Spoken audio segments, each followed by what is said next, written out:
wabarakatuh. My name is Muhammad Waluddin bin Ahmad Syukri. My matric number is AA181788. Assalamualaikum warahmatullahi wabarakatuh. My name is Muhammad Aiman bin Muhammad Rafi'i. My matric number AA180844. Assalamualaikum. My name is Zulkarnain Ali bin Zulkifli. My matric number is 181471. Assalamualaikum. My name is Hafiz bin Abdullah. My matric number is AA181519. Assalamualaikum warahmatullahi wabarakatuh.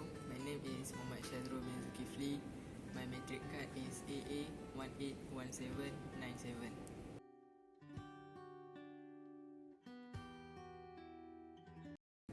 Now I'm going to present about the population. Okay, this is our group members name and their matric card number. And then now I would like to introduce about the population. Population has two: population growth and radioactive decay. Firstly, population growth is a question that we can find the future value. For example, we can find the total value after a set of time from its initial or original value. And the second is about the radioactive decay. Okay, radioactive decay is a question that allows us to figure out how many radioactive atoms are left after amount of time. It is also able to find the lifetime of half of the atoms. Okay, next I'm going to tell about the basic formula of population growth and decay. Okay, for the formula population growth, its formula is PT equal to A exponent power of KT. So PT is the final population, A is initial population, E is Euler number, and K rate of growth, and T is time. So the radioactive decay is a bit same with the population growth, but the formula is NT equal to NO exponent power of negative RT. So NT is the final population, NO is the initial population, and E is Euler number, negative R is a rate of growth, and T a set of time. Okay, so now I will read the popular background. We took question 4 from the session A. Okay, so the question is hydrocodone bitartrate is used as a cough suppressant. After the drug is fully absorbed, quantity of drug in the body decrease at a rate proportional to the amount left in the body. After 3.8 hours, the amount of hydrocodone bitartrate left in the body is half of the original dose that is taken, which is usually about 10 mg. What is amount left after 12 hours? That's all from me. Okay, we're going to the next point. It's about problem statement session A question 4.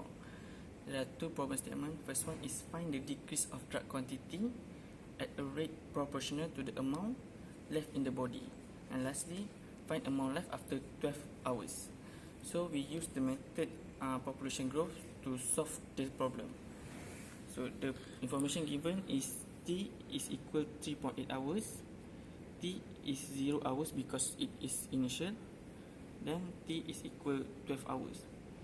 T is equal 3.8 hours equal to P equal 10 milligram is equal 1/2, then P is equal 20 milligram, and we need to find T 12 hours, what the amount of P. So we use this formula. PT is equal AE, A is exponent of KT, so PT we use 20 milligram is equal A exponent the power of K0. So we can find the value of A is equal 20.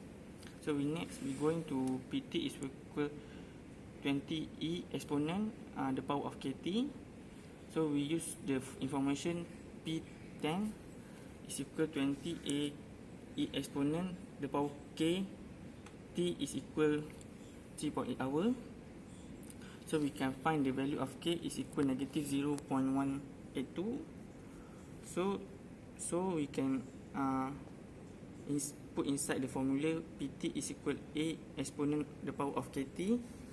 So A is equal to 20, E the power of negative 0.1824 times 12. So the answer of PT is 2.24 milligram.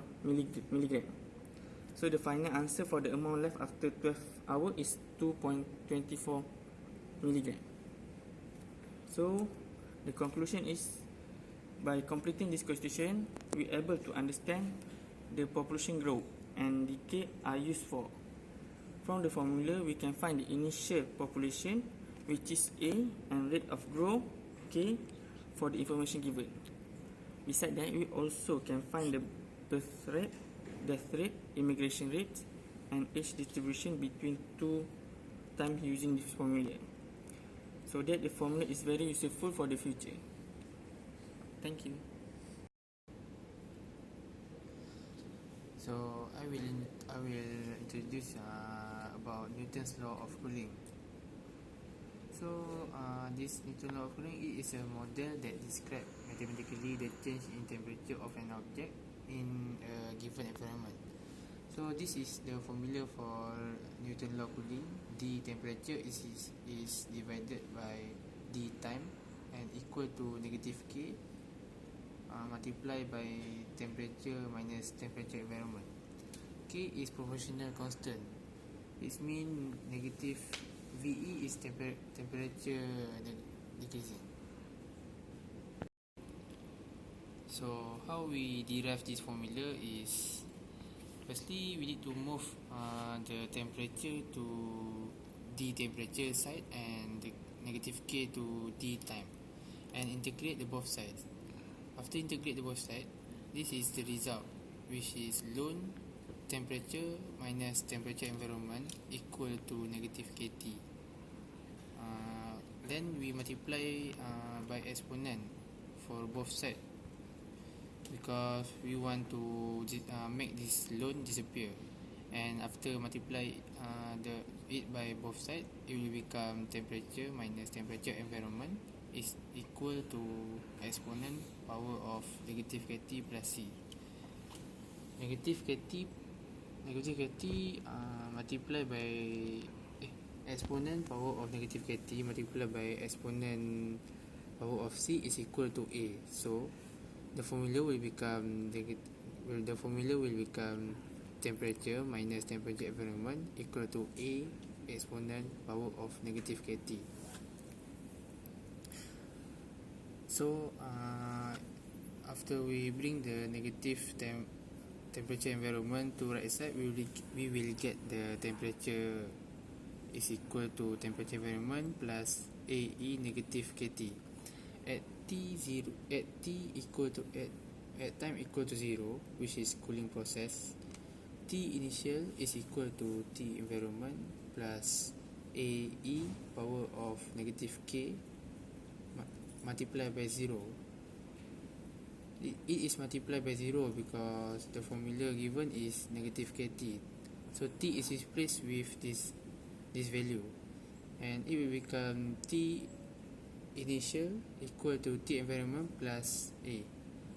And lastly, we will get the A formula, which is A equal to T initial minus T environment.